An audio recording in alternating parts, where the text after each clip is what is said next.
Welcome back to Good Morning Northwest. In just under 2 weeks, the Kennewick Irrigation District is starting its mandatory watering schedule.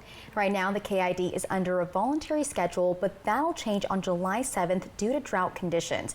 Rylee Fitzgerald joins us in studio this morning to walk us through the mandatory watering schedule. Hey, Rylee. Good morning, Jill, and good morning, Jessica. It's a low water year, according to the Kennewick Irrigation District, and that means there's less water in the canals that they use to get water to the residents.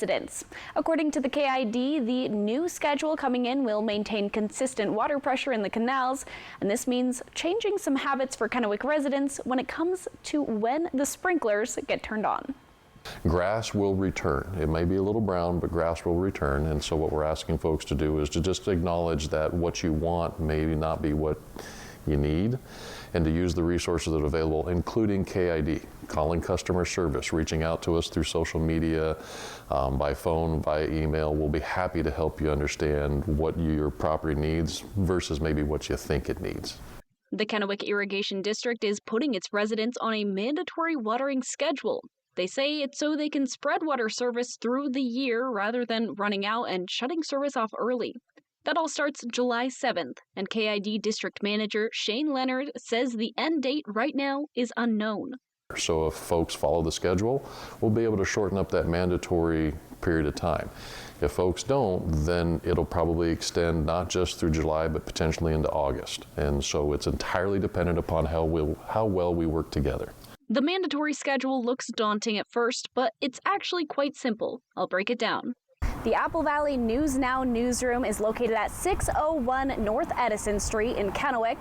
The last number of the address, in this case 1, correlates to the day and time of the week to turn the water on. According to the Kennewick Irrigation District, to follow the mandatory watering schedule, the Apple Valley News Now newsroom would turn the sprinklers on for 20 minutes in the mornings of Sunday, Tuesday, and Friday. The chart is on the KID or Apple Valley News Now website.